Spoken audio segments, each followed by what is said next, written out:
आजकल तो बड़ी लहर पहर नजर आ रही है। सारा घर रेनोवेट करा लिया, नित नए नए कपड़े, नए नए गहने, नई नई गाड़ियाँ। लगता है तुम्हारे हस्बैंड का बिजनेस काफी अच्छा चल रहा है। हाँ, बिजनेस तो बहुत अच्छा है, पर कहीं तू ना नजर लगा देना। मैं क्यों नजर लगाने लगी? वैसे मेरी नजर को आजकल पता नहीं क्या हो गया, किसी को लगती ही नहीं। क्या मतलब? नहीं नहीं, मेरा मतलब नजर लगे तेरे दुश्मनों को। वैसे मेरी सहेली तरक्की कर रही है, इससे तो मुझे खुशी होगी ना। वैसे तेरे हस्बैंड क्या काम करते हैं? उनका सेल परचेज का काम है। सेल परचेज कारों की? ना, कारों की सेल परचेज में बचता ही क्या है। तो फिर प्रॉपर्टी की? नहीं मंजू नहीं, उसमें तो आजकल वैसे ही बहुत मंदा है। तो फिर किस चीज की सेल परचेज करते हैं? क्या बेचते हैं, क्या खरीदते हैं? वो MLAs खरीदने और बेचने का काम करते हैं। आप फिक्र ना करें जनाब, हमारे आदमी आप ही के काम गए हुए हैं। अब मुझे मालूम है आपका एडवांस आया हुआ है। देखिए ना, 35 MLA तो हम आपके खरीद चुके हैं। जैसे ही बाकी 5 MLAs की सौदेबाजी पूरी होती है, हम आपको इतला कर देंगे। Oh don't worry sir, MLA खरीदना बेचना हमारा रोज का काम है। हाँ, ना ना ना ना, आप फिक्र ही ना करें। हाँ रुलदुराम जी, वो जरा फोन शोन करके पता करो लेटेस्ट पोजीशन क्या है। जैसे ही उनके 40 MLA पूरे होते हैं मुझे बताओ। ठीक है सर, मैं पता करके बताता हूँ। हाँ जनाब, हमारे काम का क्या हुआ? भोलानाथ जी, हमारे होते हुए आपको कैसी चिंता। हम आपको ऐसे MLAs दिलवाएंगे कि आपकी सरकार कई घंटों तक कोई हिला नहीं पाएगा। सिर्फ कई घंटे? मेरा मतलब काफी देर तक चलेगी। खैर आप ये बताइए कि आपकी पार्टी को पार्लियामेंट में मेजोरिटी शो करने के लिए और कितने MLAs कम पड़ते हैं? हमने इलेक्शंस में पानी की तरह पैसा बहाया, लेकिन फिर भी 3 MLA हार गए। तो क्या हो गया, हम किस लिए बैठे हैं, हम पूरे कर देंगे। वैसे भट्टी साहब, आजकल भाव क्या चल रहा है? भाव तो बहुत गर्म है जी, बड़ी तेजी है। अभी अभी इलेक्शन हो गए हटे हैं, तो हर कोई पार्टी चाहती है कि हमारी सरकार बने। फिर भी 3 MLA कितने के पड़ जाएंगे? 3 MLA आपको पड़ जाएंगे जी मल्टीप्लाइड बाय 3, 1.5 करोड़ प्लस है हमारी कमीशन। 50-50 लाख में MLA? लेकिन भट्टी साहब, हमने तो अखबारों में पढ़ा है कि 20-20 लाख में MLA आम बिकते हैं। आम MLA तो हम आपको 10 लाख में दिलवा देते हैं, लेकिन ऐसे MLA लेके आपकी सरकार 10 मिनट से ज्यादा नहीं चल सकती। लेकिन जो MLA आप दिलवाएंगे, उनकी क्या गारंटी है? उनकी पूरी 1 महीने की गारंटी है जी, और उसके बाद अगर आप उन्हें किसी कॉर्पोरेशन का चेयरमैन वगैरह बना दें तो वो आपके साथ पूरे 5 साल भी चल सकते हैं। वो तो ठीक है भट्टी साहब, लेकिन 1.5 करोड़ तो बहुत ज्यादा रकम है। एक बार आपकी सरकार बन गई, 1.5 करोड़ तो आपके एक झटके का काम है। नाखून की मैल है, नाखून की मैल। मेरी नहीं, मतलब आपकी। सो तो है। तो फिर आप सोच कह रहे हैं, जल्दी कीजिए ना। तो ठीक है भोलानाथ जी, फिर दीजिए पैसे। डैडी, अब आपको 3 MLA खरीदने के लिए लाखों रुपए खर्च करने की कोई जरूरत नहीं। क्यों बेटे, तुमने उनको मुफ्त में बटा लिया? अरे डैडी, मैंने क्या उनको बटाना, किसी ने हमारे 40 MLA खरीद कर हमें ही बर्बाद कर दिया। जिसने हमें बर्बाद किया है, मैं उसे गोली से उड़ा दूंगा। किसने बटाया हमारे MLA? हमें क्या मालूम भाई, हमें क्या मालूम। सर, हम 40 MLA खरीदने में कामयाब हो गए सर।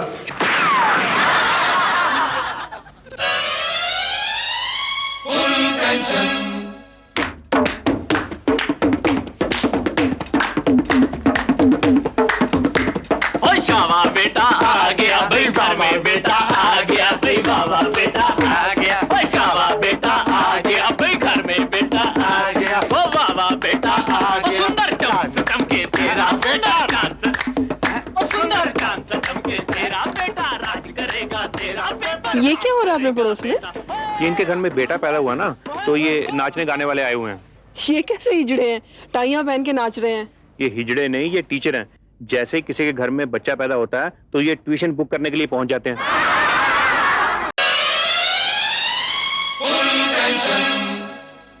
मिस्टर भट्टी, आप हमारे कॉलेज में नए आए हैं और आज आपका पहला लेक्चर है। जी सर। मैं आपको एक बात बता देना चाहता हूं कि हमारा कॉलेज एक प्रेस्टिजियस कॉलेज है।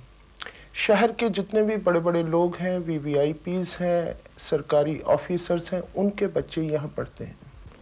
अच्छा जी।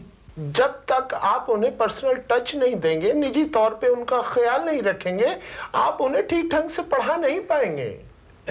You don't worry sir. जाइए, आपकी क्लास का टाइम हो रहा है। DC son, SDM son, yes sir. MLA's nephew, yes sir. SSP's niece, yes sir. IG's daughter, yes sir. MP's cousin. अरे अरे अरे भट्टी साहब, ये क्या कर रहे हैं आप? सर मैं तो ये किस किस्म की हाजिरी लगा रहे हैं आप? सर जैसे आपने कहा था, मैं तो पर्सनल टच देने की कोशिश कर रहा था।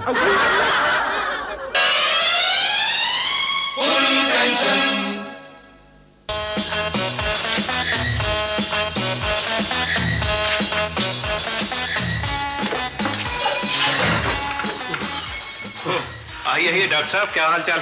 ठीक है। कैसे चल रही है आपकी नई गाड़ी? वो क्या बताऊं जी, इसके इंजन से इतनी गंदी आवाज आती है कि दिल बैठ जाता है।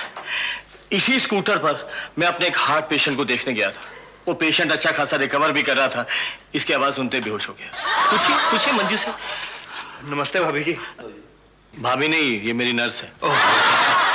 कितनी देर होगी वैसे आपको ये नर्स रखे हुए? जी मेरा मतलब ये गाड़ी रखे हुए। अभी तो 4 महीने भी नहीं हुए, वारंटी पीरियड में है। वो तो ठीक है, लेकिन आपने पहली सर्विस पर क्यों नहीं बताया? बताया तो था, आपने कहा था दूसरी में ठीक हो जाएगी। दूसरी में लाया तो आपने कहा था तीसरी में ठीक हो जाएगी। वो तो हमने इसलिए कहा था कि पहली सर्विस करवाने के बाद दूसरी करवाने को आता ही नहीं। आप तीसरी बार भी आ गए। अजीब आदमी हो आप। क्या मतलब? नहीं मैं मतलब मैं डॉक्टर साहब, आप ना गाड़ी बहुत ही कम चलाते हैं। मैंने देखा था फिर वारंटी पीरियड भी पूरा नहीं हुआ। अभी है ना वारंटी पीरियड, इसीलिए मैंने सोचा फ्री सर्विस करवा लो। अभी तो 60 किलोमीटर भी बचे, मैंने कहा बाद में कहीं नुकसान ना हो जाए। नहीं नुकसान नहीं होने देते आपका। डेविड, मेरे घर वालों ने कहा भी था कि शनिवार को घर में लोहा मत लाओ। वही बात हुई, डिफेक्टिव पीस निकल आया। क्या हो गया? ये डेविड है। वो वैसे जरा एक्सीडेंटल पीस है, वैसे हमारे टॉप मैकेनिक है। सारी बुलाया आपने? हाँ, जरा ये डॉक्टर साहब की गाड़ी चेक करो। क्यों, प्रॉब्लम क्या है? प्रॉब्लम वही जो हमें अक्सर आती है। वारंटी पीरियड में गाड़ी खराब हो गई है। अच्छा, अभी तो वारंटी पीरियड बहुत बड़ा है, 60 किलोमीटर पड़ा है अभी तो। आइए डॉक्टर साहब, गाड़ी चेक करके आते हैं। ओ किशोर, जरा भाभी जी को कुर्सी ला दे। भाभी नहीं, मेरी नर्स है। अच्छा, आइए जी आइए आइए, आप यहाँ बैठे।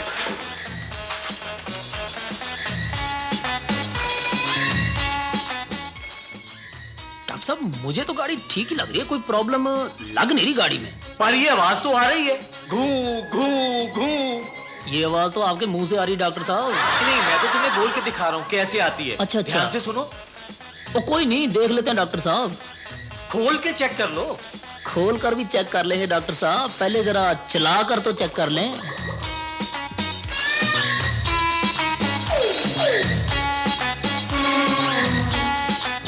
अब तो आवाज आ रही है। कौन सी आवाज?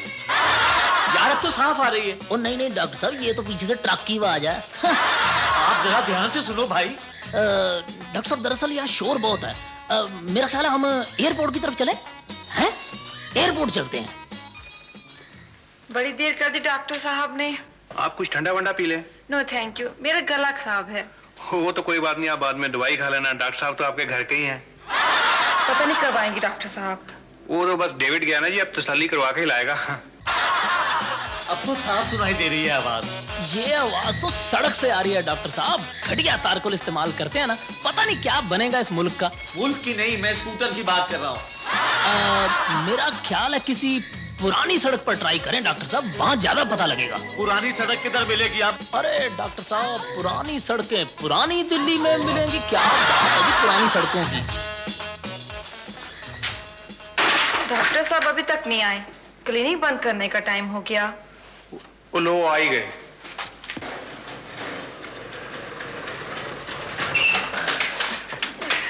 अच्छा भाजी, आप आ गए। भाभी जी आपकी वेट ही आपको मैं कितनी बार कहा है कि ये भाभी नहीं है। ओहो, मेरी ना यादाश्त थोड़ी कमजोर है। अच्छा, पता चला कुछ नुस्खा जी? उस्ताद जी, इंजन खोलना पड़ेगा और शायद कुछ पार्ट्स भी बदलने पड़े। और तो टोटल खर्चा कितना आएगा यार, एस्टिमेट बना लो। यही कोई 4-5 हजार रुपए लग जाएंगे डॉक्टर साहब के। मेरे क्यों लग जाएंगे? मेरी गाड़ी तो अभी वारंटी पीरियड में है। नहीं थी जब आप सुबह आए थे ना, अब तो 20 किलोमीटर ऊपर चल गई है।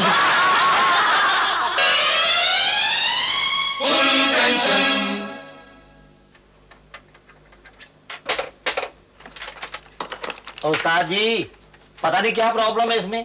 स्पीकर भी ठीक है, वॉल्यूम कंट्रोल भी ठीक है, हेड में भी कोई नुक्स नहीं, फिर भी काम नहीं कर रहा। आप ही चेक कर लें। तो मैं तो पहले भी 4 घंटे इससे माथा पच्ची कर चुका हूँ यार। सारी दिहाड़ी खराब कर दी इसने। तो आप कस्टमर को ऐसे ही वापस कर दो जी, कह देंगे इसके पुर्जे नहीं मिल रहे कंपनी से। जो मर्जी कह देना यार, है किस बीमारी। उस्ताद जी तो चल पड़ा, बस आवाज साफ नहीं है। और किसी ने ठीक ही कहा, लातों के भूत पेचकस से नहीं मानते। और मेरी चप्पल किधर है? ना उस्ताद जी। हाँ। मिस्त्री हवाई चप्पल, मैकेनिकों की शान, चप्पलों में चप्पल, मिस्त्री हवाई चप्पल। अब पेश है मिस्त्री भाइयों के लिए एक गीत।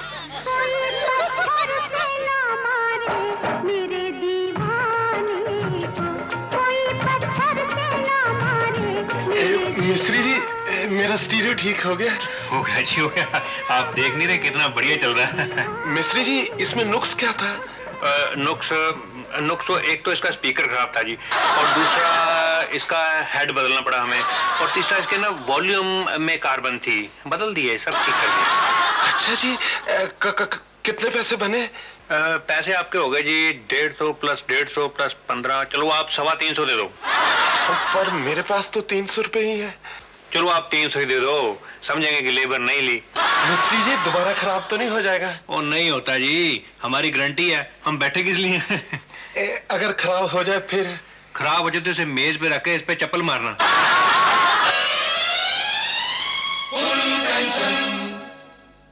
भाभी, हमसे क्यों पर्दा कर रही हो? मनोज भैया से करना। भाभी को तो इंतजार है कि कब भैया आए और आके घूंघट उठाए। लो, आ गए इंजीनियर साहब। चलो भाई, अब हमारा यहाँ क्या काम? क्यों भाई इंजीनियर साहब, आपको घबराहट के मारे पसीने क्यों आ रहे हैं?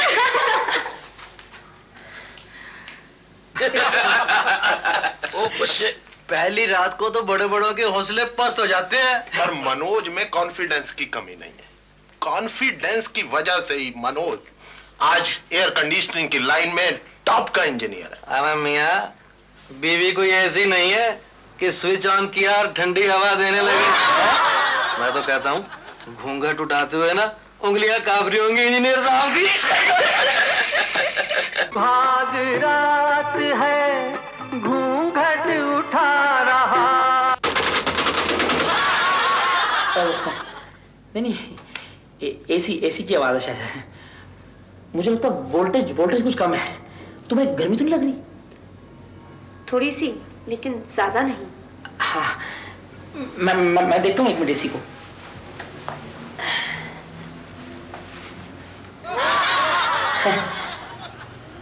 लगता है इसका फिल्टर साफ करना पड़ेगा निकाल के।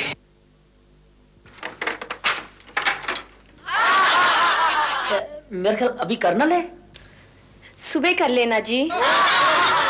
नहीं, 5 मिनट की बात है। 5 मिनट का काम है और सारी रात का आराम है। तुम्हारे देखते देखते मैं कर लूंगा। लेकिन तुम देखोगी कैसे? तुम्हारा तो घूंघट। मैं पहले घूंघट की रस्म अदा कर लूं।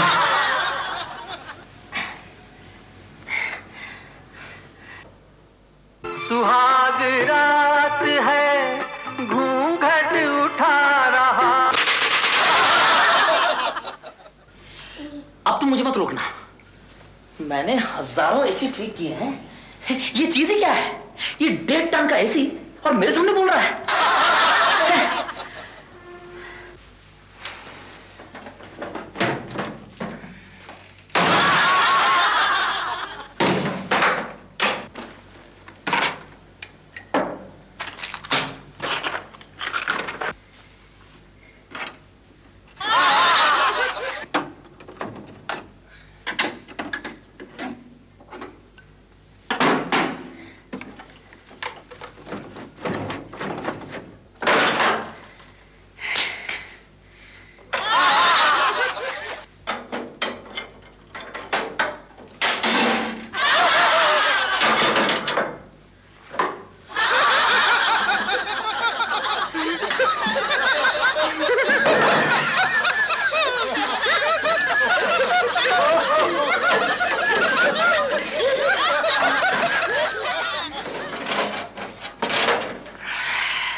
आपने सुना नहीं है?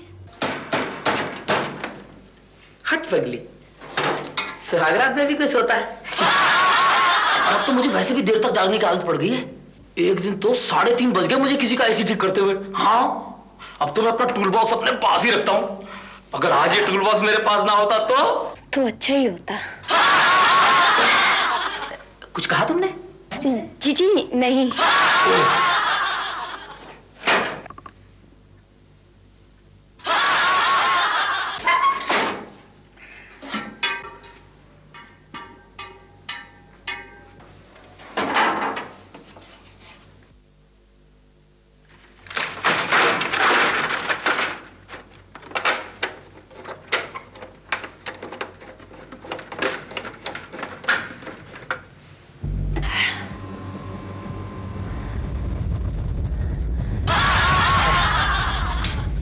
अब बनी ना बात, एकदम ठंडा कर देगा।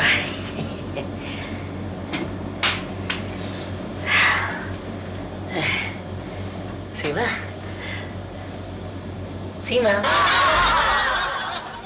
सॉरी जी, मेरी आंख लग गई। नहीं, कोई बात नहीं। के जैसे बजती है शहनाइयां से राहों में, सुहाग रात है घूंघट उठा रहा। उठ जाओ बेटा, सुबह हो गई।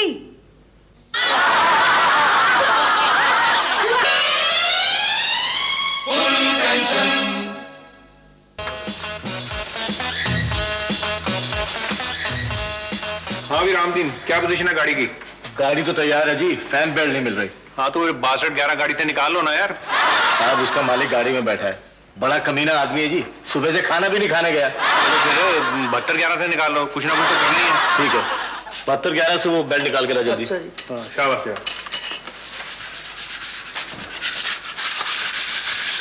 साहब स्पेयर पार्ट मंगवा लो, बड़ी दिक्कत आ रही है। वो यार क्या करें, जेन्युइन स्पेयर पार्ट है ही बड़े महंगे। Good morning sir, I am from duplicate international. मेरे पास कुछ स्पेयर पार्ट्स के सैंपल्स हैं। अच्छा आप मेरे जरा कैबिन में बैठिए, मैं अभी आता हूँ। ओ भाई साहब, इधर कैबिन इधर है।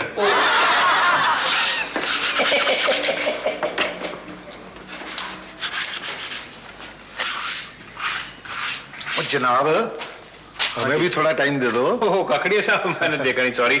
हाँ जी बताइए। वो मैं आपसे थोड़ी सलाह लेना चाहता था। हाँ जी। मैं ये गाड़ी खरीदना चाहता हूँ। अच्छा अच्छा अच्छा। तो मैं चाहता था आप जरा चलाकर टेस्ट कर लें। वो ये गाड़ी तो आप आंखें बंद करके खरीद लो ना, वेरी लकी गाड़ी है? आपको कैसे पता है? ये बसीन थिएटर वालों की गाड़ी है ना। इसी गाड़ी की रिपेयर करते करते तो हमने अपनी कोठी बनाई है। अच्छा अच्छा अच्छा अच्छा। हाँ जी, क्या बता रहे थे आप?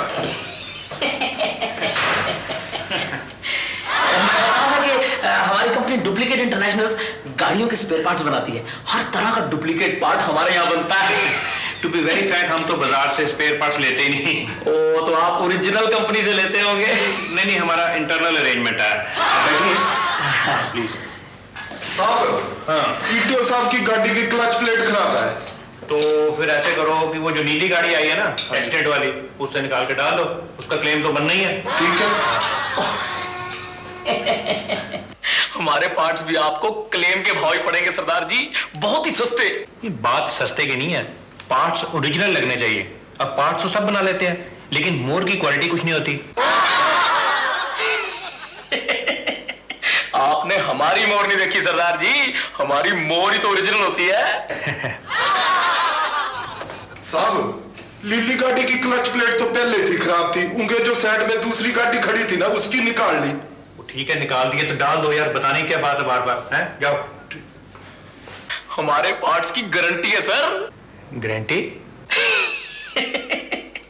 यही कि 1 महीने के अंदर अंदर उसने टूटना ही टूटना, कस्टमर फिर आपके पास।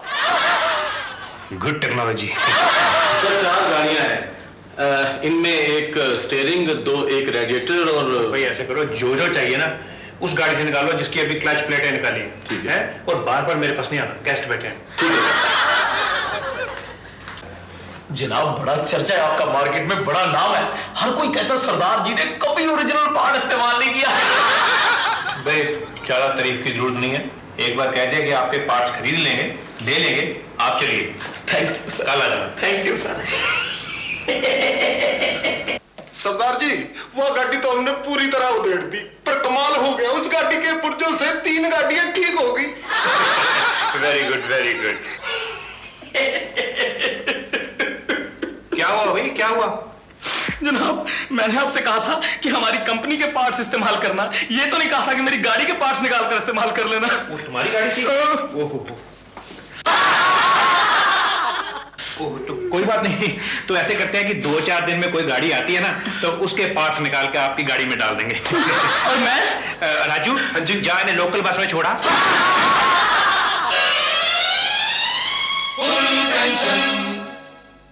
सर, आप कॉन्टिनेंटल पसंद करेंगे या इंडियन? इंडियन? नॉर्थ इंडियन या साउथ इंडियन? हाँ यार, नॉर्थ इंडियन। वेजिटेरियन या नॉन वेजिटेरियन? या दोनों ले आओ। फ्राइड या बॉइल्ड? यार तुम मेन्यू कार्ड इधर लाओ, हम खुद पसंद कर लेंगे, फ्राइड या बॉइल्ड। अरे यार, ये तो खाली है। इसमें तो कुछ भी नहीं। सर, हमारे यहाँ दुनिया की हर एक चीज खाने को मिलती है। कार्ड बनाने लगेंगे तो कार्ड इतना बड़ा हो जाएगा। दुनिया की हर चीज मिलती है। हंसे नहीं सर, हंसे नहीं, हमारा कुक माइंड कर जाएगा। आप ऑर्डर दीजिए, सब मिलेगा। बकवास करता, हर चीज मंगवा के देख लो यार, बहस क्या करनी। ये ठीक है यार। तुम ऐसा करो, हाथी के कान फ्राई करके उसे ब्रेड में रख के ले आओ। 1 प्लेट या 2 प्लेट? फिलहाल 1 प्लेट ले आओ। जी, 1 plate elephant year sandwich. Right sir. ये रेस्टोरेंट वाले ऐसे ही करते हैं यार, इतना लंबा मेन्यू कार्ड दे देते हैं, होता है इनके पास कुछ भी नहीं। वो तो कह रहे सब कुछ है। आप कुछ और मंगवा लें। नहीं मिला ना हाथी के कान? हाथी के कान तो है, पर ब्रेड खत्म हो गई।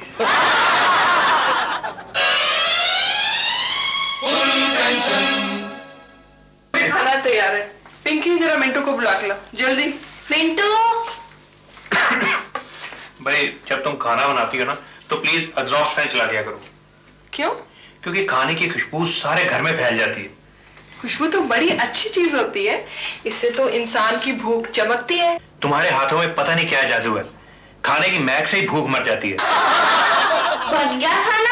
मैं तो भूख के मारे जान निकल रही है। जान तो खैर खाना खाने के बाद भी निकलती है। अगर कुछ खाना खाना है तो खाओ, नहीं तो मैं बर्तन उठाऊं। नहीं नहीं, हम तो मजाक कर रहे थे। वैसे क्या बना बाई दी वे? जीरे वाली खिचड़ी। खिचड़ी? क्यों, कभी खिचड़ी नहीं खाई? खाई कैसे नहीं, महीने में 15 दिन बनती है। खिचड़ी कोई बुरी चीज नहीं।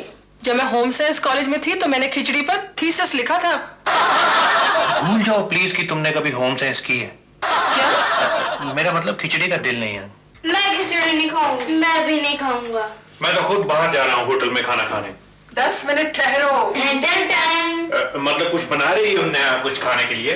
नहीं, मैं भी तैयार होकर तुम्हारे साथ चलती हूँ।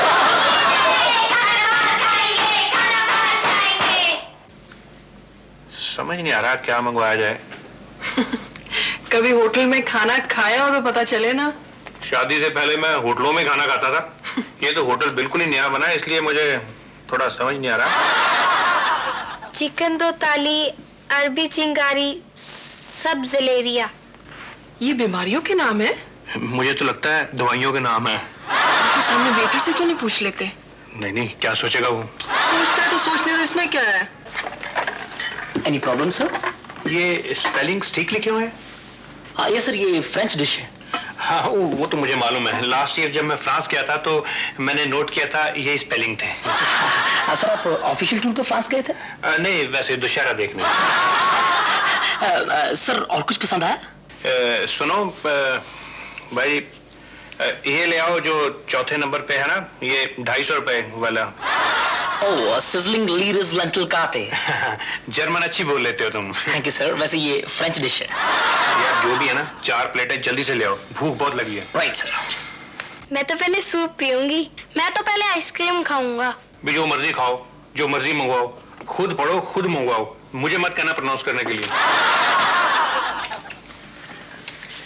सिजलिंग लीरिस लेंटिल काटे। खिचड़ी?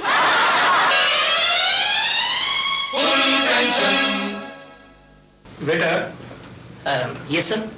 क्या क्या मिलेगा खाने को? सर सब कुछ मिलेगा, सिर्फ आप बताइए कि आप क्या क्या पचा सकते हैं। मेन्यू कार्ड दिखाइए आप। सर मेन्यू कार्ड की क्या जरूरत है, मैं आपको वैसे ही गा के बता देता हूँ, आप जरा रिदम दीजिए प्लीज। मीट बासी, चिकन पुराना, गत्ता रोटी, रबड़ कोफ्ता, दाल जली हुई, फिश गली हुई, दही खट्टा, साग निकम्मा, चावल कच्चे, खीरे पक्के, हाय हाय चावल कच्चे, खीरे पक्के। तुम्हारी आवाज तो अच्छी है, लेकिन ध्यान रहे कि कोई चीज ताजी नहीं होनी चाहिए। क्या बात कर रहे हैं सर, आज तक आपके सामने हमने कोई ताजी चीज पेश की है सर? चलिए फिर ऐसे करो, कच्चे पकौड़े, बासी समोसे और ठंडी चाय हो जाए। राइट सर, 2 जगह। Thank you sir. ये होटल वाले कह देते हैं कि यहाँ सब कुछ बासी है, लेकिन ये हेराफेरी करते हैं। कई बारी ताजी चीजें डाल देते हैं, सारा मुंह का स्वाद ही खराब हो जाता है। बिल्कुल। कल मैंने नौकर को भेज के रबड़ कोफ्ते मंगवाए, एकदम नरम, मैंने तो जब ही वापस करवा दिए। पकौड़े सर। ये पकौड़े तो मुझे बड़े करारे लग रहे हैं भाई। ये समोसे भी ताजे हैं। नहीं सर, ये तो एकदम बासी है। यार मैं ये तो टाइम वेस्ट कर रहा हूँ यार, तुम मैनेजर को बुलाओ पहले। अच्छी ताजा। Yes sir. ये क्या हो गया आपके रेस्टोरेंट को? हर चीज यहाँ ताजी है, स्टैंडर्ड गिर गया। और केक तो हमने मंगवाया ही नहीं। ये भी ताजा है। सॉरी सर, मैं अभी पता करता हूँ। बेटा आई एम सॉरी सर, गलती हो गई। क्या गलती हो गई? ये ताजा सामान यहाँ आ कैसे गया? सर ये सामान यहाँ गलती से आ गया है। दरअसल जो 15 दिन बाद बर्थडे पार्टी होने वाली है ना, ये सामान उसके लिए बना था।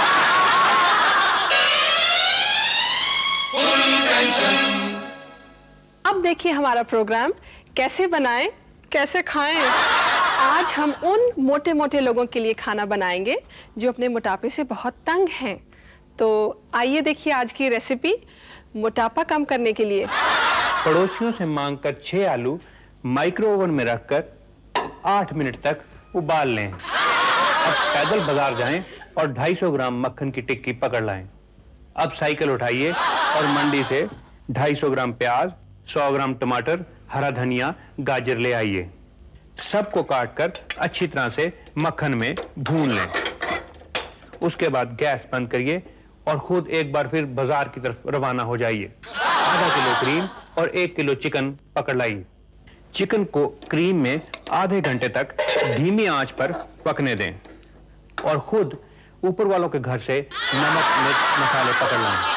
अब सब चीजों को मिलाकर 10 मिनट तक और पकने दें। अब इसे बड़ी प्लेट में डालकर ऊपर से हरा धनिया सजा दें। खाना तैयार है और आपकी भूख भी चमक रही होगी। लेकिन खाने से पहले इसमें 1 कड़छी मट्टी का तेल छिड़क दें। इससे आपकी भूख अचानक गायब हो जाएगी और आप भूखे पेट सो जाएंगे। यह खाना लगातार 7 दिन खाने से आपका वजन कम से कम 14 किलो कम हो जाएगा।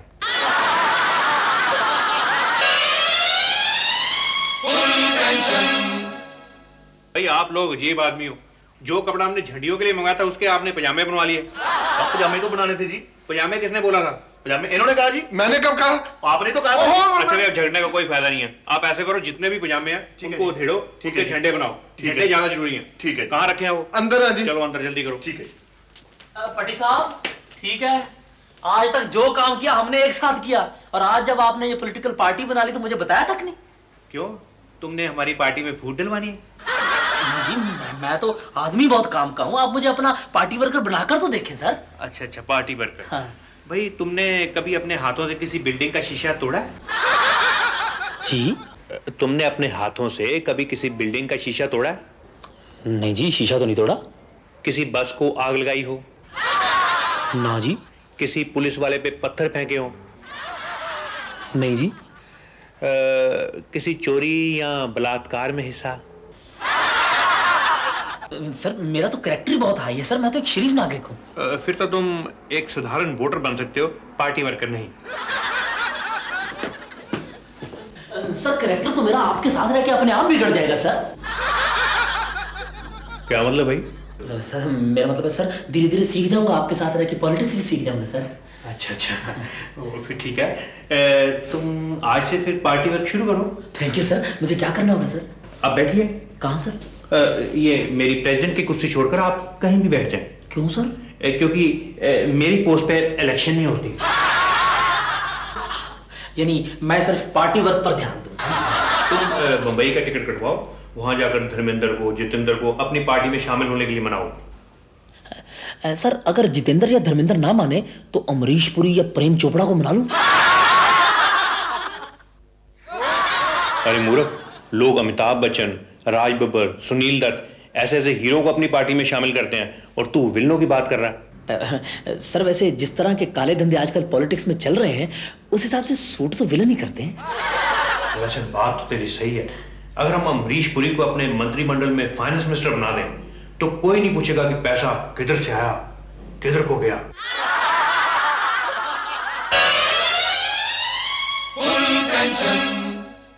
अरे बर्फी, मठियां, बिस्किट्स, पार्टी का पहले इतना खर्चा हो चुका है, यहाँ कोई बारात आई हुई है। सर एक पत्रकार आई हुई है आपका इंटरव्यू लेने के लिए, समझा करें। जी मैं एक छोटी सी अखबार की बहुत बड़ी पत्रकार हूँ। ओ भाई फिर काजू वगैरह लाओ। मंगवाता हूँ सर। काजू, तुम्हें कितनी बार कहा कि काजू अपनी जेब में रखा करो। आजकल इलेक्शन के दिन है, कहीं भी कोई बड़ा पत्रकार मिल सकता है। आ गया काजू। तो क्या सर जी मैंने आपसे ये पूछना था कि आपकी पार्टी का इलेक्शन मैनिफेस्टो क्या है? Manifesto manifesto manifesto manifesto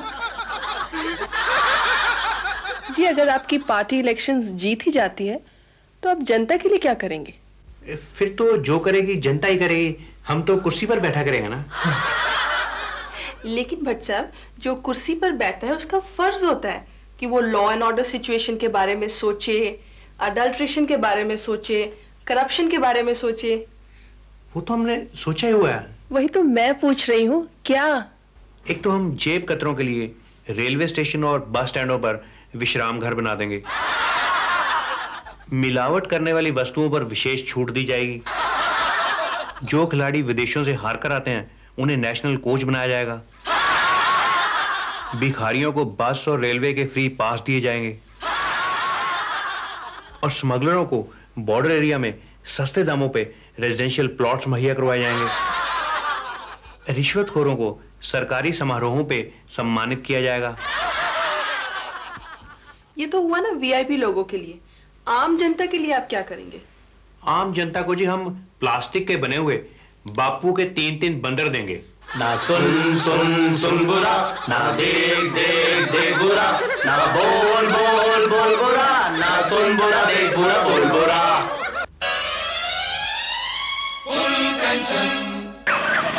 रोकिएगा रोकिएगा रोकिएगा।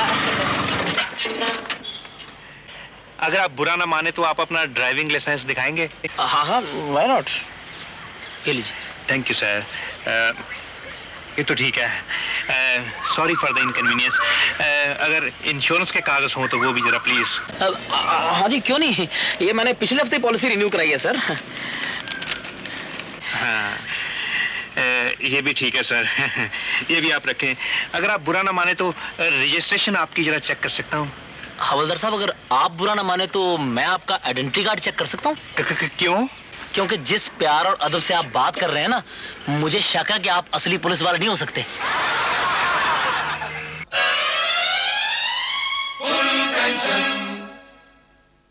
यार ये कॉस्ट्यूम डिजाइनिंग का बजट किसने बनाया? कुछ समझ में नहीं आता कौन सी ड्रेस कितने में बनी है। सर ये मैंने थोड़ी बनाया, तो वो भट्टी साहब ने बनाया जी। बुलाओ उसे। ओ पट्टी साहब! ओ यार आवाज तो तमीज से लगाया करो, सारा इंप्रेशन खराब हो जाता है। यार मैंने तो साहब कह के बुलाया, मैंने कौन सा कहा पट्टी? यार छोड़िए साहब सू, इधर बैठो भाई साहब। भट्टी साहब ये कॉस्ट्यूम डिजाइनिंग का बजट आपने किस हिसाब से बनाया? बजट ये सारा कुछ मैंने लिखा हुआ है जी। ये देखिए हीरो हीरोइन के जो कॉस्ट्यूम्स है उन पर एग्जैक्टली खर्चा आएगा 2,02,000 रुपए। 2,02,000? अजीब हिसाब है आपका। अजीब नहीं जी, बिल्कुल सीधा हिसाब है। 2 लाख तो अपना ले लेगा वो कॉस्ट्यूम डिजाइनर और बाकी जो 2,000 है वो कॉस्ट्यूम्स का खर्चा है, कपड़ों का। सिर्फ 2,000 कपड़ों के? सर हीरो तो अपना सारी फिल्म में बनियान डाल के घूमता रहता है और हीरोइन को अगर एक आध बार पूरे कपड़े पहनने पड़ भी गए तो वो किराए पर ले लेंगे, 2-2.5 हज़ार में।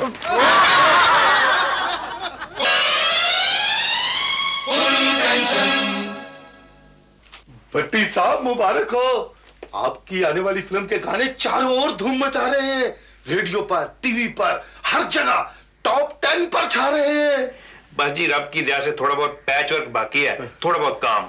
सुना है एक्शन सीन्स भी बहुत जबरदस्त है। उसमें 15 तो फाइट्स हैं जी, और खासकर जो क्लाइमैक्स है उसमें हमने 10 कारें और 3-4 ट्रक ब्लास्ट कर दी। बाय द वे स्टोरी किसने लिखी है? वो जी स्टोरी तो ढूंढ रहे हैं, जिस दिन स्टोरी मिल गई पैच वर्क करके खत्म।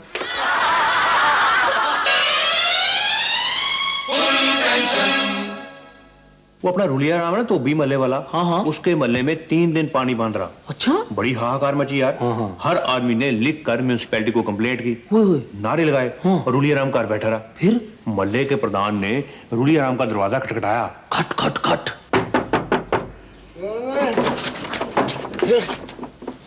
भाई बाहर इतना शोर मच रहा है, पानी के लिए हाहाकार मची हुई है। 3 दिन से पानी नहीं आया और तुम्हें कोई फर्क नहीं पड़ा?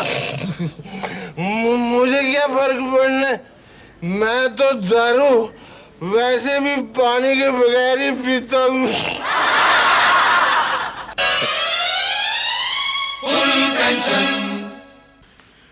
कल रात मैं और रुलिया राम पीकर आ रहे थे। अच्छा भाई दोनों गटर में गिर गए। वाह, ये बहुत अच्छा हो गया।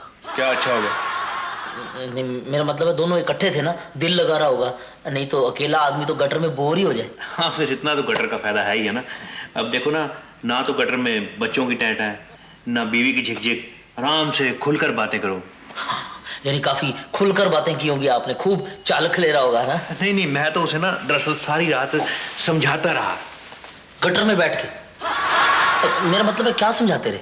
कि मानस जन्म बड़ी मुश्किल से मिलता है, इसे शराब पीकर गंवाना नहीं चाहिए।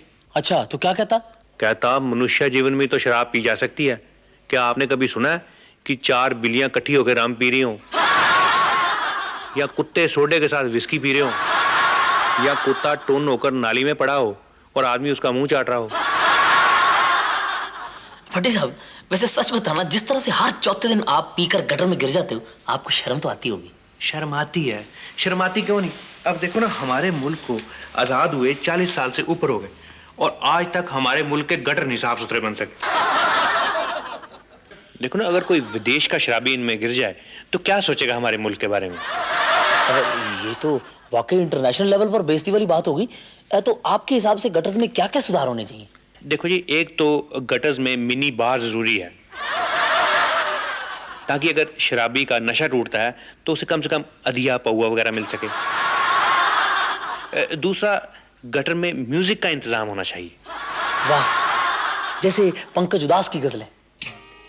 मजा लेना है पीने का तो गिरकर गटर में पी, पाएगा ढूंढना कोई तुझे, तू छिप कर गटर में पी, मजा लेना है पीने का।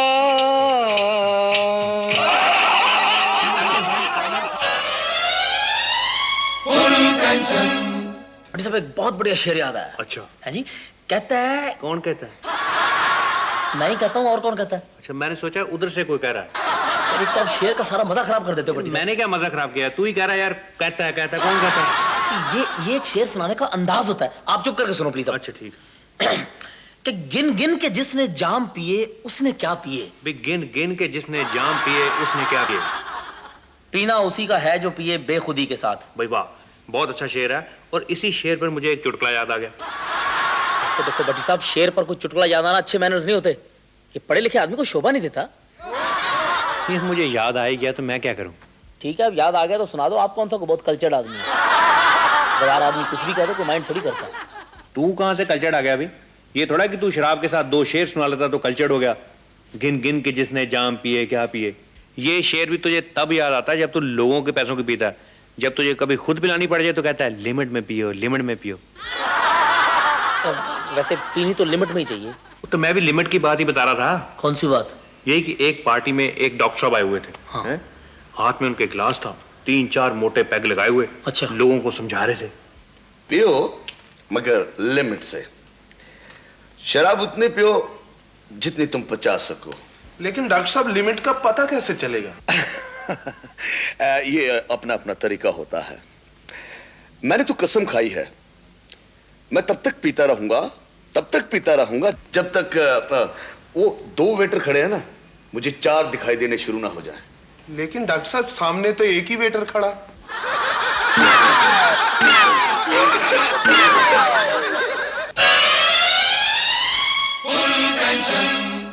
एक जाने माने शराबी जब शरीर छोड़ गए तो उनकी याद में शराबी दोस्तों ने एक शोक सभा का आयोजन किया। रोशन लाल जी की जितनी तारीफ की जाए उतनी ही थोड़ी है। देसी, अंग्रेजी, कच्ची पक्की, असली नकली, हर तरह की शराब हंसते हंसते पी जाते थे। ठेका खुलते ही आ जाते और ठेका बंद होने तक हर एक का साथ निभाते। फेफड़े गल गए जी उनके, लेकिन उन्होंने शराब की बेइज्जती नहीं होने दी। यही कहा, फेफड़े ही कमजोर थे, शराब तो ठीक थी। मोह माया तो वो कब की त्याग चुके थे। बिल्कुल सही कह रहे हो। बीवी बच्चों से उन्हें कोई मोह नहीं था, और माया वो शराब की दुकान पे आके त्याग देते थे। शराब पी कर नित नए नए गटर में गिरते रहते थे, लेकिन जब सुबह उठते तो नई ताजगी होती, नया जोश होता। तरह तरह के एक्सीडेंट भी उनका हौसला ना पस्त कर सके। रोशन लाल जी की याद में हम एक चौक बनवाएंगे जिसमें रोशन लाल जी का बुत लगाया जाएगा। एक हाथ में बोतल, दूसरे हाथ में कुत्ता उनका मुंह चाटते हुए। इससे उनकी आत्मा को सुकून मिलेगा और हम सब शराबी भाइयों को उत्साह। वाह!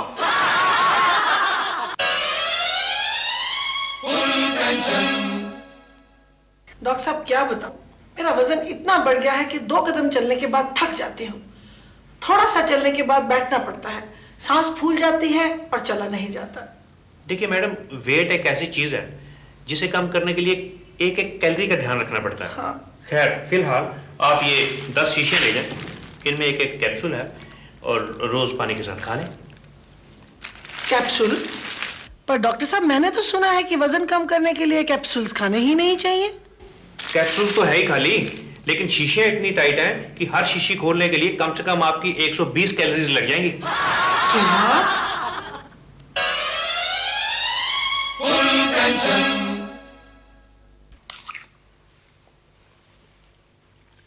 जुबान दिखाओ। मेरा मतलब आ करो।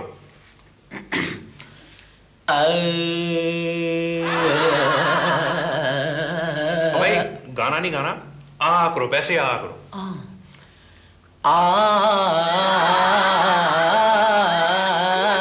फिर गाना।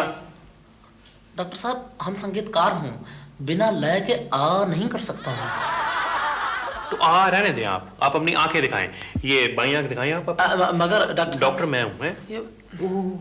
आपकी बाईं आंख से तो यूं लगता है कि आपको एनीमिया है। हाँ? खून की कमी है। जॉन्डिस है। डॉक्टर साहब मुझे तो ये लगता है कि लिवर प्रॉब्लम भी हो सकती है।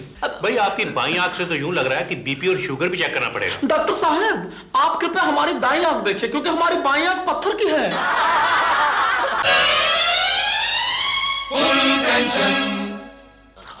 बोलू क्या बात चाहता हूँ? बात सुन भाई, यार सुबह सुबह तू बैग उठा के कित जगह है? अरे ताऊ हेल्थ क्लब जा रहा हूँ। बात सुन, यो हेल्थ क्लब के है? कोई डॉक्टरों का क्लब है के? अरे नहीं ताऊ, नहीं समझे ना। अच्छा अच्छा, अरे समझ गया, मरीजों का क्लब होगा।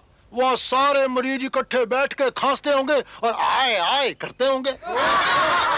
अरे ताऊ वहाँ लोग वो जाते हैं जिनकी हेल्थ यानी कि सेहत बिल्कुल ठीक हो। अरे बोले, जिनकी सेहत ठीक हो उन्हें वहाँ वक्त बर्बाद करने का क्या फायदा भाई? ताऊ ताकि सेहत बरकरार रहे, हेल्थ क्लब वाले ना 8-10 हजार रुपया लेते हैं कसरत करवाने का। बात सुन, जो 8-10 हजार फूकन का क्या फायदा? तू घर में ही दंड पेल लिया कर। ताऊ ताऊ ताऊ, वहाँ कसरत मशीनों से होती है। अरे बात सुन, कसरत ने करनी है कि वो मशीना ने करनी है भाई? ताऊ कसरत तो मैंने करनी है, पर वहाँ तो कुछ खास किस्म की मशीनें होती हैं। अच्छा अच्छा, चल दिखाए। चल भाई, देखो तेरी मैं दंड पेल मशीन है। चल फिर क्या देखे।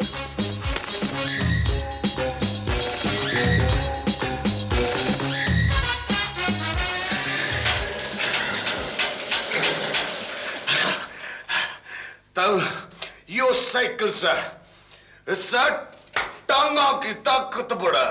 अरे बस मेरे बेटे, मैं समझ गया कि यो एक्सरसाइज तेरे किस काम आवेगी।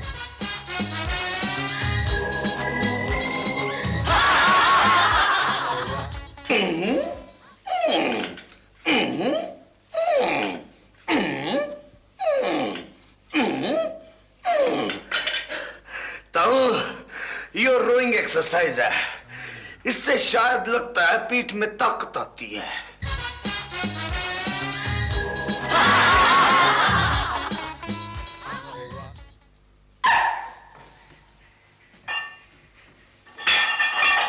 अरे समझ गया छोरे, यो एक्सरसाइज भी तेरे घड़े काम किस है।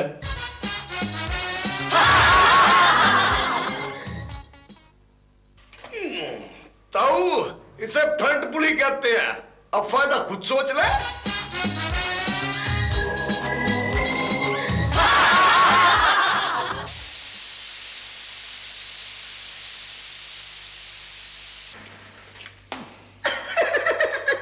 ताऊ ये स्टीम बात से।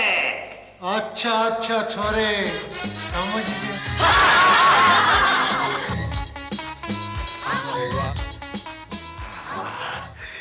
ईब समझे ताऊ?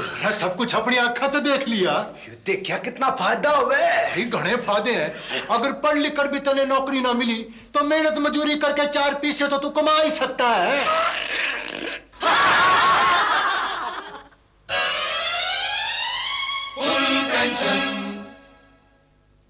भट्टी साहब, मैंने सुना है कि आपने अनएम्प्लॉयमेंट पर बहुत स्टडी करी है। मेरा मतलब बेरोजगारी दूर करने के कई नए नए ढंग, नए नए तरीके निकाले। अजी ऐसी ऐसी तरकीबें हैं कि बेरोजगार टॉर्च लेके ढूंढने से भी नहीं मिलेंगे। अच्छा, ये बेरोजगारों के लिए आपने किस किस्म के काम निकाले हैं, कोई एग्जाम्पल? हाँ, फॉर एग्जाम्पल जो कवि लोग होते हैं, जो शायर होते हैं, वो तब तक कामयाब नहीं होते जब तक कि उन्हें कोई दाद देने वाला ना मिले, वाह वाह करने वाला ना मिले। बिल्कुल सही फरमाया आपने। हाँ, तो बहुत से जो बेरोजगार हैं वो दाद देने का प्रोफेशन अपना सकते हैं।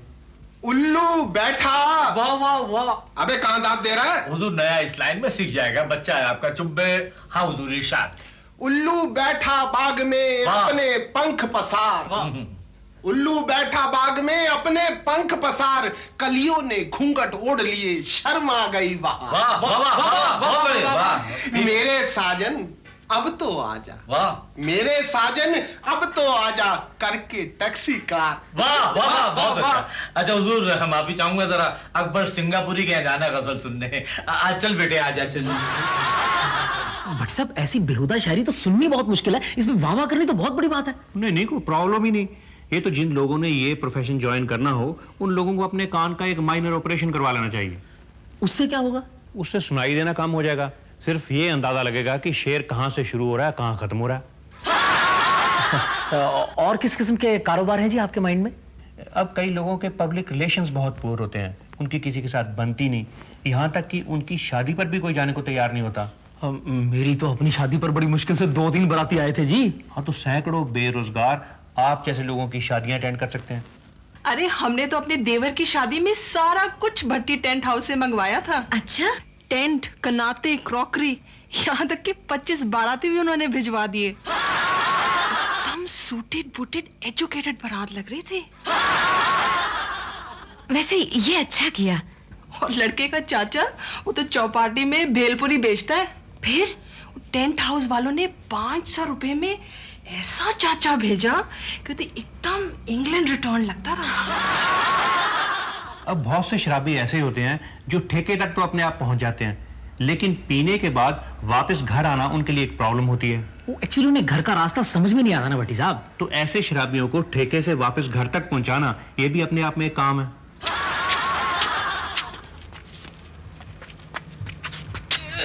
ये लो जी, अपने पति संभालो, हड्डी पसली सब बराबर है, देख लो। अच्छा सुनो, रास्ते में कहीं गटर या नाले में तो नहीं गिरे थे? नहीं जी नहीं, आप चेक कर लो, मिट्टी विट्टी कहीं नहीं लगी है। सुनो, सामने वाली बीबी जी पूछ रही थी कि उनके पति रात में शराब पीकर 2 बजे फ्री होते हैं, उन्हें घर पहुंचा दिया करोगे? हाँ जी बिल्कुल पहुंचा देंगे जी, पर ये है जी कि 2 बजे के बाद 50% चार्जेस एक्स्ट्रा लगेंगे। एक और एग्जांपल। जल्दी दें। तुम्हें बहुत जल्दी है? नहीं भाटी साहब, मुझे तो कोई जल्दी नहीं है, पर हमारे दर्शकों को हमेशा ही जल्दी होती है। अपने जो नेता लोग होते हैं जब वो भाषण देते हैं तो उन्हें तालियां बजाने वाली जनता चाहिए। हाँ ये तो है। हजारों बेरोजगार दिहाड़ी पर तालियां बजाने का काम कर सकते हैं। सुना है आपके मियाँ को बोट क्लब की रैली में तालियां बजवाने का कॉन्ट्रैक्ट मिला है। बहुत बड़ा कॉन्ट्रैक्ट है। 50,000 लोगों की रैली में हर 5 मिनट के बाद तालियां और हर 10 मिनट के बाद नारे लगवाने हैं। Very prestigious contract, you know. Bhati साहब, आपने तो बड़े अजीब अजीब काम धंधे इन्वेंट किए हैं जी। एक्चुअली मेरे ताऊ जी ना बहुत बड़े मिनिस्टर हैं, तो मैं उन्हें सजेस्ट करूंगा कि ये 1000-2000 तालियां मारने वालों को ना पक्की नौकरी पर रख लें, मतलब सरकारी नौकरी दे दें। ना सरकारी नौकरी पर नहीं रखना, डेली वेजेस, टेम्परेरी जॉब। वो क्यों? क्योंकि जिस दिन उन्हें सरकारी नौकरी पर रख लिया वो तो तालियां मारनी छोड़ देंगे।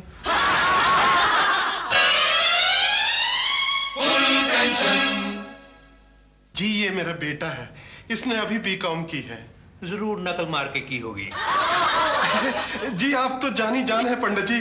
पंडित जी नहीं, ज्योतिषाचार्य हो, ज्योतिष विज्ञान के जाने माने विज्ञानी श्री श्री 10⁸ स्वामी जसपालानंद। मूर्खो बोलो ज्योतिषाचार्य की जय। महाराज आप तो बस इसे नौकरी दिलवा दीजिए। गधे ने कहाँ अप्लाई किया है?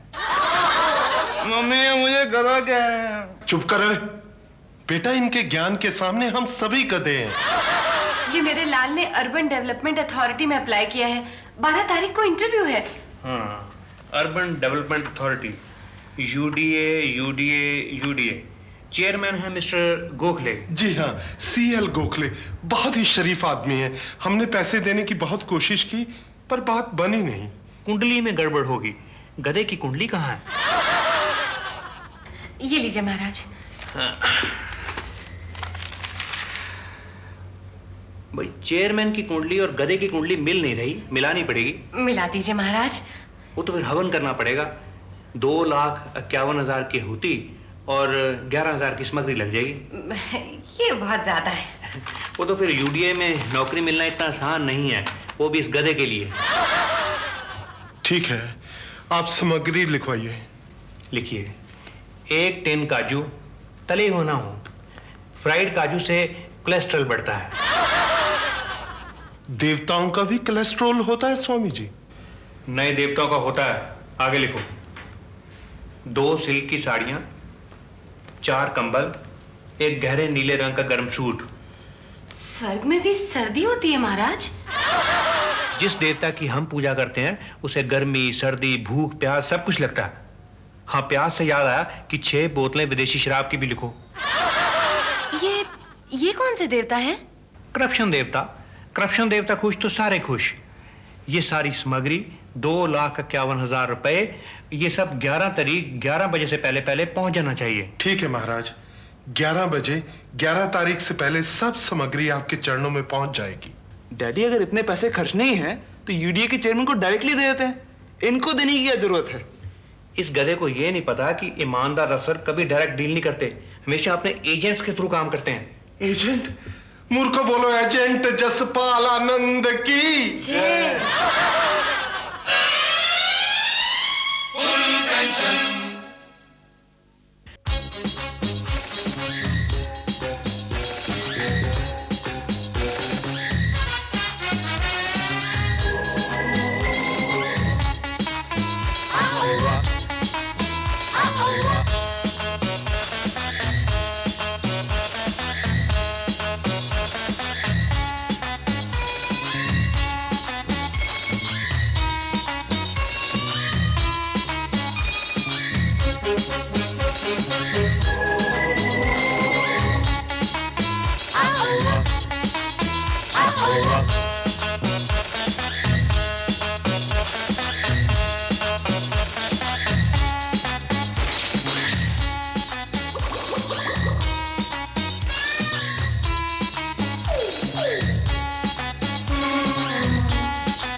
बट सब मैंने सुना है आप एक स्कूल खोल रहे हैं और आप खुद ही उसके प्रिंसिपल बन रहे हैं। दरअसल शुरू से ही मुझे विद्या प्रचार का बहुत शौक है। मेरे हिसाब से शिक्षा एक ऐसी चीज है जो हर एक को प्राप्त होनी चाहिए। नहीं, आपका हिसाब तो ठीक है, पर आप खुद तो चौथी फेल है। चौथी फेल नहीं कह सकते आप मुझे, क्योंकि मैंने चौथी के एग्जाम ही नहीं दिए। वो एक ही बात है, मेरा मतलब आपने स्कूल खोल लिया और एजुकेशन लाइन का आपको कुछ भी नहीं पता। न पता क्यों नहीं, मैं तो शुरू से एजुकेशन लाइन के साथ ही जुड़ा हुआ हूँ। वो कैसे? चौथी में पढ़ाई छोड़ने के बाद मैंने बुक बाइंडिंग का काम शुरू कर दिया, एजुकेशन लाइन। तो जब 4 पैसे आ गए तो फिर मैंने स्टेशनरी की दुकान खोल ली, again a education line, again an education line. एक ही बात है। तो जब दुकान चल पड़ी तो फिर मैंने स्कूल के बच्चों की यूनिफॉर्म बनाने का ठेका ले लिया। हाँ ठेकेदार जी, आपने बीच में ट्रांसपोर्ट का काम भी तो शुरू कर लिया था। तो वहां कौन सा मैं ट्रकों में लोहा लाद कर जीटी रोड पे घूमता था, वो काम भी शिक्षा प्रणाली से संबंधित था। कैसे? मेरी 4 बसें थी जी, तो बच्चों को उनमें ठूंस कर घरों से स्कूल और स्कूल से घर लाना हमारा काम था। लेकिन ये जो एक्सपीरियंस आप अपना बता रहे हैं, ये सब तो बिजनेस एक्सपीरियंस हुआ ना। तो फिर स्कूल भी तो एक बिजनेस ही है। चलो मान लिया स्कूल एक बिजनेस है, लेकिन जिस हिसाब से आप चौथी फेल होकर खुद प्रिंसिपल बन गए हैं, आपकी आत्मा आपको झंझोड़ती नहीं, धिक्कारती नहीं? मैंने ये स्कूल आत्माओं के लिए नहीं खोला। वैसे भी जो प्रिंसिपल होता है उसके लिए जरूरी नहीं होता कि वो खुद पढ़ाए। मैं पढ़ाने के लिए अपना पढ़ा लिखा स्टाफ रखूंगा। कोई MA पास होगा, कोई BA बेड। BA बेड नहीं, BA B.Ed। एक ही बात, आप मतलब समझें। नहीं, मैं तो मतलब समझ गया, लेकिन जिस हिसाब से आप अनएजुकेटेड हैं, मेरा मतलब है अनपढ़ हैं, तो आपको पता कैसे लगेगा कि आपका स्टाफ आपके स्टूडेंट्स को ठीक तरह पढ़ा भी रहा है या नहीं? मैं अपने टीचर्स को समझा दूंगा कि किसी भी बच्चे को 80% से कम नंबर नहीं देने, ताकि हर माँ बाप यही समझे कि हमारा बच्चा ही फर्स्ट सेकंड थर्ड आ रहा है। तो मान गए सर, आपका आइडिया कमाल है जी। चलो पटी साहब, ये तो समझ में आ गया कि आप स्कूल खोल ही रहे हैं। तो छोटी सी रिक्वेस्ट थी जी कि अगर वो स्टेशनरी का ठेका आप, मेरा मतलब जहाँ से बच्चे कॉपियाँ किताबें खरीदते हैं, वो ठेका अगर आप मुझे दिलवा देना, मैं आपको कमीशन दे दिया करूंगा ना। पटी साहब, सब प्रिंसिपल लेते हैं। वो बड़े चीप किस्म के प्रिंसिपल होते हैं जो कमीशन बेसिस पे काम करते हैं। आपका क्या सिस्टम है? मेरा सिस्टम अलग है जी। क्या? स्टेशनरी, ट्रांसपोर्ट, ड्रेसेस का तो मेरा अपना काम है, सो कमीशन का सवाल ही नहीं पैदा होता, सारा प्रॉफिट अपना है जी। इसका मतलब स्कूल का बिजनेस काफी प्रॉफिटेबल बिजनेस है, नहीं? अगर ये बिजनेस प्रॉफिटेबल ना हो तो हर मोहल्ले में, हर गली में स्कूल ना खुला हो। सरदार जी, यहाँ कोई टीपी नर्सरी स्कूल है? टीपी? हाँ, वो सामने आपको एक मॉडल स्कूल दिखाई दे रहा है ना? जी हाँ, उसके आप राइट हो लेना। राइट में 3 छोटे-छोटे बच्चों के स्कूल हैं, और उससे आप फिर लेफ्ट हो लेना। लेफ्ट होते ही आपको एक खाली प्लॉट दिखाई देगा। खाली प्लॉट के सामने एक हकीम साहब की पुरानी बिल्डिंग है। उस बिल्डिंग की आप सीढ़ियां चढ़ जाना। फर्स्ट फ्लोर पे एक पब्लिक स्कूल है, सेकंड पे एक मॉडल स्कूल है, उसके ऊपर एक छत है। छत पे 2 छोटे-छोटे कमरे हैं, एक में हकीम साहब का कबूतर खाना है और दूसरे में आपका टीपी नर्सरी स्कूल है। सरदार साहब, एक तो गली गली मोहल्ले मोहल्ले में इतने स्कूल खुले हुए हैं, पता नहीं लगता बुरे स्कूल कौन से हैं और अच्छे स्कूल कौन से। अगर आपने वाकई उसे किसी अच्छे स्कूल में दाखिल करवाना है तो कम से कम आपको 6 महीने वेट कर लेनी चाहिए। वो क्यों? 6 महीने में ये मेरा स्कूल भी तैयार हो जाएगा।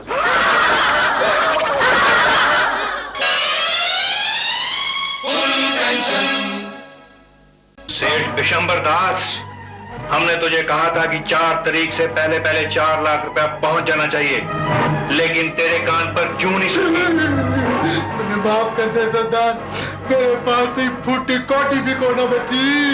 जब कुत्ते की मौत आती है तो वो झूठ बोलने लगता है। झूठ नहीं सरदार, वो सड़क की ओर भागता है। झूठ? तुम यहाँ डाका डालने आए हो या मुझे हिंदी व्याकरण पढ़ाने? मुझे माफ कर दो सरदार, मुझे भी माफ कर दे सरदार। तुझे तो अब माँ भी माफ करेगी बिशंबर। उठ और खोल तिजोरी। सरदार, तिजोरी तो एकदम खाली है, मैं भी देख कर आया, उसमें सिर्फ 4 ब्रेड पीस पड़े हैं। बिशंबर, हमें खबर मिली थी कि तूने 4 लाख रुपए इकट्ठे किए हैं, कहाँ छिपाए हैं वो पैसे? अला छिपाए नहीं सरदार, मैं तो पहले लुट चुका हूँ। हमारे होते हुए इस इलाके में कोई और तिजोरी खाली कर गया? ये कैसे हो गया? कहाँ गए पैसे? अरे सरदार, मैंने अपने बेटे की मेडिकल कॉलेज में एडमिशन करवाई है, सारे पैसे तो उसकी डोनेशन में चले गए।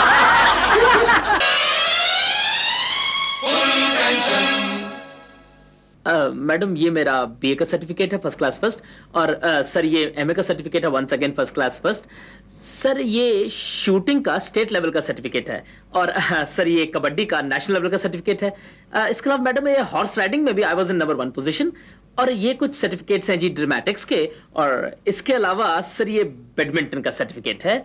वेरी गुड भाई, आपके पास तो सैकड़ों सर्टिफिकेट्स हैं। आपकी एक्स्ट्रा करिकुलर एक्टिविटीज तो कमाल की हैं।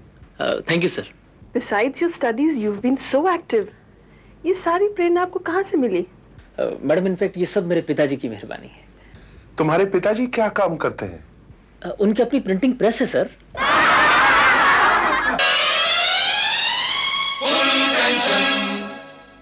एक बार एक छोटे से बच्चे को सांप ने काट लिया।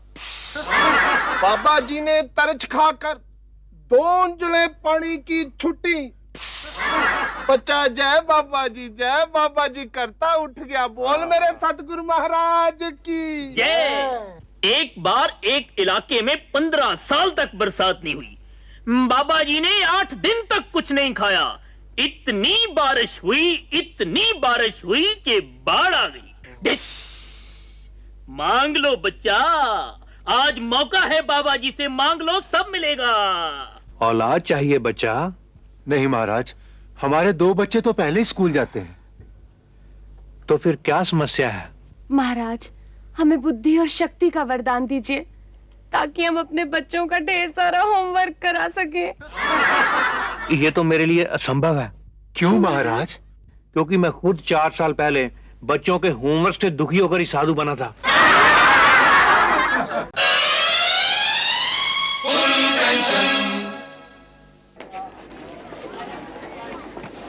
मास्टर जी, नमस्ते मास्टर जी। ओ तुम तो मेरे बड़े पुराने विद्यार्थी हो, स्कूल में मुझसे पढ़ा करते थे। जी मास्टर जी। अच्छा, पर तुम यहाँ कॉलेज में क्या कर रहे हो? अब कुछ नहीं मास्टर जी, मैं तो यहाँ चिट्ठियाँ बांट रहा था। आजकल इस इलाके में पोस्टमैन हूँ ना जी। अच्छा, फिर ठीक है। मैं भी सोच रहा था मेरा पढ़ाया हुआ बच्चा कॉलेज में तो कभी पहुंचा ही नहीं।